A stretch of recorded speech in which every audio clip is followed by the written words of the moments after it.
Whether it's from poor balance, bad content, or massive failures, Overwatch has had some truly awful seasons. Today, we'll go over the worst seasons in Overwatch's history and explain why they were just so terrible. Starting with an OG season that came out all the way back in 2017. A season can be terrible for a ton of different reasons, but the meta is often the culprit. In Season 5 of Overwatch 1, the game had recently been limited to one of each hero per team. No more 5 Winstons and a Lucio. The roster only consisted of 24 heroes and people were still figuring out the game. But all of that was about to change. Season 5 is when Dive took hold of Overwatch. It sounds crazy to say because Dive is such a core part of how we play Overwatch now, but back then this was the bleeding edge of Overwatch strategy. Okay, cool. Season 5 is when Dive started in Overwatch. What's that got to do with it being one of the worst seasons in the game's history? Dive wasn't just figured out this season, it became the only way to play the game. Overwatch was still really new at this time, and the game was also in a much different state, with fewer and wackier heroes. Players were frustrated that it felt like they had to adapt to the meta to stay competitive. We have a lot of tools to deal with Dive now, like Satan herself, but back then there weren't a lot of answers for the hypermobility of a good Dive comp. During Season 5, there were only 5 supports, and Symmetra was one of them, so really there were only 4 characters in the roster who could heal: Lucio, Mercy, Ana, and Zenyatta. With the exception of Mercy, none of these supports had any sort of escape or mobility, aka free food for Dive. As a support, you could only hope your team would peel for you whenever the enemy team put you in the meat grinder. The only defensive tool supports had at this time was Ana's sleep dart, and that's a hard to hit skill shot that only sleeps one person, 1 out of 6. What can you do when a D.Va, Winston, Tracer, Genji, and Lucio all bum rush you? I mean, die. The answer is die. You can die. Season 5 will go down as the birthplace of one of Overwatch's core strategies, but it'll also go down as one of the worst times to be playing the game, at least for a filthy casual. Now after Season 5, Dive stayed pretty prominent. Balance patches would shift things around and mix things up a little bit, but there wasn't an answer for 6 people focus firing one person with extreme speed. The devs could see there were a lot of ways to play Overwatch, but really only one right way to play Overwatch. So they decided to do something about it. And God, do we all wish they hadn't. Season 10 is when Brigitte would fundamentally alter Overwatch forever. She came out in Season 9, but only hit comp in Season 10. Brig was designed specifically to counter Dive, like purpose-built to shut down the characters critical to a Dive composition. When she first released, she was incredibly overtuned just from a numbers perspective. Not to mention the fact that she had a stun on her shield bash, the whip shot for knocking people away, and her armor packs actually gave her teammates armor. She was the perfect bodyguard and would decimate a Tracer or Genji if they tried to dive the backline. We all know Brig was terrible for the game, so I won't spend too long here, but it's kind of crazy to look back now and see just how one hero was able to alter the course of the game's future in such a dramatic way. Speaking of dramatic course-altering decisions, Brigitte's introduction knocked Dive down a few pegs and left room for other comps to take hold. So in Season 14, a new strategy was devised that would crush the fun of Overwatch into a bland, smooth, uninteresting tan paste. GOATS. GOATS was a North American Overwatch team that won the 2018 Season 2 Open Division during Overwatch Contenders. Their comp consisted of 3 tanks, typically Zarya, D.Va, Reinhardt, and 3 supports, Brigitte, Lucio, Moira. And the strat was to rush and overwhelm a person out of position on the enemy team with mass amounts of sustain, speed, and damage. With no DPS being able to compete with the coordinated firepower of 3 tanks, it forced everyone to go GOATS for an entire year. And that really is what made GOATS so horrible. It's not that it existed at all, it's that it terrorized the game for a year. With Season 14 being the spawn of it all, it truly will be remembered as one of the worst seasons in the history of the game. Okay, only 3 more Overwatch 1 seasons, and then we're on to the worst seasons of Overwatch 2. But real quick, I need to tell you about the sponsor of today's video, Manscaped, the global men's lifestyle brand that's revolutionizing men's grooming. Listen, When more than 11 million men worldwide trust Manscaped, it's safe to say they've perfected the art of caring for your family jewels. That's right, folks, we're talking about 22 million balls here. And they've just dropped their latest game changer, the Performance Package 5.0 Ultra, featuring the Lawnmower 5.0 Ultra. This trimmer, it's like the ultimate support hero, but for your, down there. With a dual blade system that's like pairing a DPS with a pocket support, you start with the trimmer blade for easy cuts, then swap to the foil blade for that smooth, sleek finish. Plus, with a bigger LED light, a dual temperature feature, and it's waterproof, that's right, you can use it in the shower. It's like the Swiss Army knife of grooming. Join the 11 million guys who have leveled up their grooming game with Manscaped. Go to manscaped.com and use my code TheWatchOver for 20% off, free shipping, and 2 free gifts. Go to manscaped.com, use my code TheWatchOver for 20% off, free shipping, and 2 free gifts.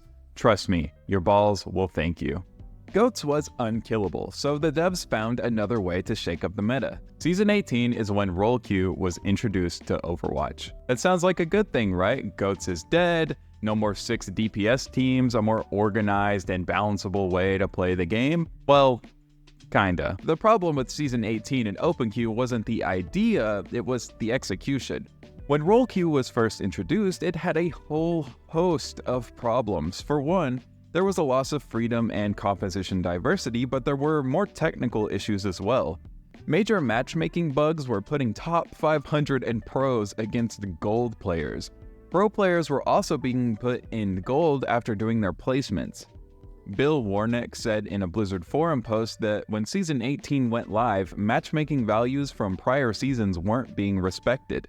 Season 18 had to be delayed, and at its launch, Role Queue was a mess. Now, it wasn't that bad because things did get sorted out, but this move to Role Queue also led to the queue time issues that Overwatch 1 would face for the rest of its life.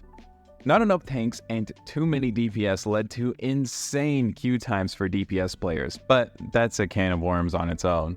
Season 18 was another huge turning point for Overwatch and another season that will likely not be remembered fondly by the community. You know what they say, when it rains, it pours. The following season, Season 19, was arguably even worse than Season 18.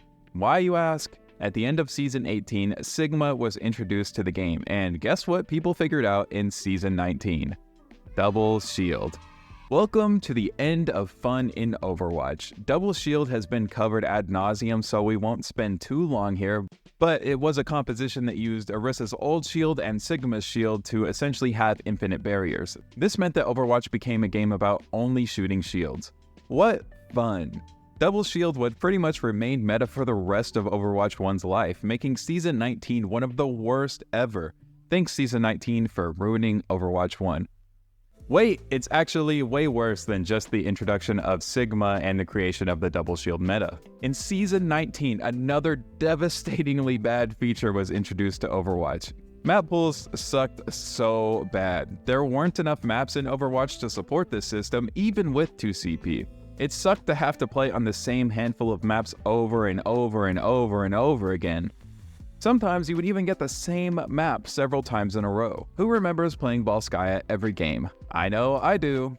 Thankfully, map pools were removed in Season 23 in July of 2020, but the system ruined the already awful Season 19. When you combine all of these issues, you get one of the worst, most terrible, evil seasons in all of Overwatch's history. While we're on the topic of pool systems ruining the game, let's cover another one. Season 21 infamously introduced hero pools to Overwatch. In another effort to diversify the meta and free the community of Double Shield, the devs introduced a rotating set of bans. 1 tank, 1 support, and 2 DPS heroes would be banned each week at random based on the play rates in the Overwatch League. However, this system was met with backlash because players found it frustrating to see their favorite heroes frequently banned, and it disrupted team synergy. The constantly shifting meta created confusion and frustration, especially among pro players who are often specialists and didn't have the time to learn or strategize around the bans. If you didn't play during this time, for most players it really did just boil down to, hey, you can't play your favorite hero this week because Blizzard said so. Hero pools were removed on the same day as map pools in Season 23. Season 23 is looking like it deserves a spot on the list of the best seasons in Overwatch's history. We're finally free of the worst seasons of Overwatch 1, and now it's on to the worst seasons of Overwatch 2. And what could be worse than the culmination of years of fumbling an entire franchise? Season 6 of Overwatch 2 is when the infamously bad story missions dropped. Otherwise, Season 6 was fine, but people had been waiting for years for these missions to drop. We were all super hyped about the arrival of the long-awaited PvE content that was gonna redefine the sequel and blow our collective minds. Obviously, none of that happened, and the story missions that released were a massive disappointment. They likely signal the end of major PvE content for the rest of Overwatch's life. Now, there is a silver lining to this. Even though Season 6 will go down as possibly Overwatch's worst season ever, this was a key moment for Overwatch's future. Without the burden of fans' expectations of the overpromised PvE content, the devs are free to focus on the PvP experience. At least Overwatch has a clear vision and the developers aren't trying to make two games at once. Even if Overwatch 2 isn't what you personally expected or wanted, I think we can all agree it's better to have one solid game than two half-baked ones. Overwatch just entered Season 13, man, time flies, and I would say things have actually been pretty good. People love to get all doomer about the game and balance and stuff, but that's just not what I'm about.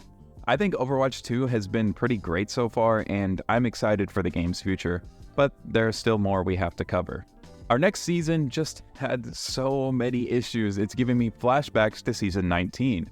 Between a broken character, pay-to-win accusations, and horrible event themes, somehow Season 8 might just be worse than Season 6. Season 8 is the season that Mauga was released. He was flat out busted, and something we may forget now, he was locked behind the battle pass. You had to pay to unlock him immediately, or you could grind like 50 tiers to get him for free. And while we're on the topic, the battle pass and overall theme of the season was just really mismatched. Mauga is Samoan and has like a general beach theme about him, and the battle pass featured Monster Hunter-esque cosmetics.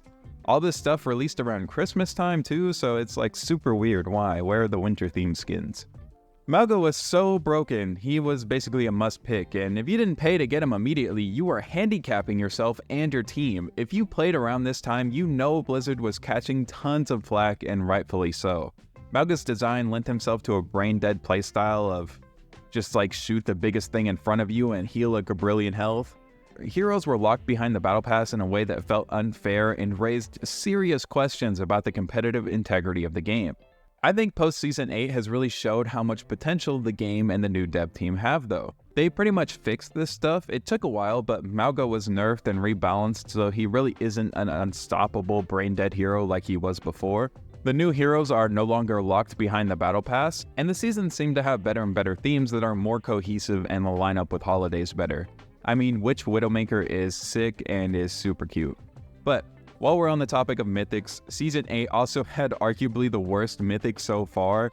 Grand Beast Orisa offered 2 gun customizations and 4 color options, and that's it. It also looked like some of the skins she has already and is undeniably mid. And that concludes the list of the worst seasons in Overwatch's history. If you'd like to learn more about the most broken metas in Overwatch's history, check out this video here. Thanks for watching, and until next time, I'll see you in-game.